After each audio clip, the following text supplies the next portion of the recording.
Mayong gabi pastor, aduna ako'y higala usa kini siya ka baptist.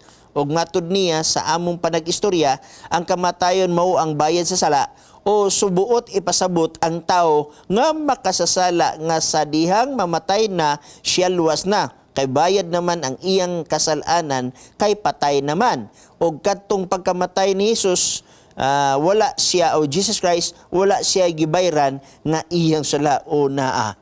Igsuon doha ka klaseng kamatayon, igsuon. Ang kamatayon resulta sa pagpakasala ni Adan ug ni Eva, meaning to say misulod ang sala atong tanan Roma kapitulo 5 sa iyang bersikulo 12. Okay? Makita nato dinhi ang diferensya niya nga mga pagkasultiha. 5 bersikulo na 12. Okay. Akong basahon ang 5:12. Nag-ingon siya dinhi. Busa maingon nga ang sala misulod sa kalibutan, pinaagi sa usa ka tawo, og ang kamatayon misulod pinaagi sa sala, og nga tungod niini ang kamatayon mikuyanap ngadto sa tanang mga tawo. So, ang hinungdan igsoon nganong mamatay ang tao sa unang kamatayon tungod kana sa sala ni Adan ug si Eva. Pero dili pa na mao ang gitawag nato igsoon nga bayad sa atong kinatibuk-an nga sala. Resulta na siya sa sala ni sulod ang kamatayon. Pero ang bayad sa sala nga gisgutan sa Roma kapitulo 3 bersikulo 23 nga ang bayad sa sala mao ang kamatayon, kana nga kamatayon mao nang gitawag nato igsoon ikaduhang nga kamatayon. So na ikaduhang nga kamatayon.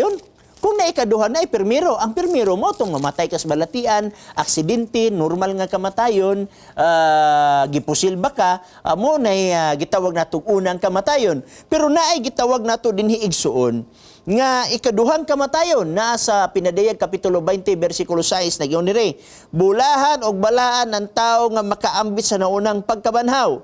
Sa mga taong ingon niini ang ikaduhang kamatayon walay gahom sa pagbuot kaniya. O kanang ikaduhang kamatayon igsoon, mao na ang gitawag nato og linaw nga kalayo sa bersikulo 10. Nga diin gitagana sa yawa. So kung ikaw tao na matay sa balatian, dili pa na siya mao ang bayad sa ikaduhang nga gitawag nato og ikamatayon. Ikaduhang kamatayon mao to ang linaw nga kalayo. So, duha day ka klase, no? Ang unang kamatayon, resulta sa sala nga gihimo ni Anan ug si Eva, ug kita tanan mo eksperyensya ni ana, matarong ka man o dautan ka man, mo eksperyensya ni ana. Apan ang ikaduha nga kamatayon, mao katong giingon nga bayad sa sala. Usbongkos magbasa, Roma 3:23, kay wala na tay panahon.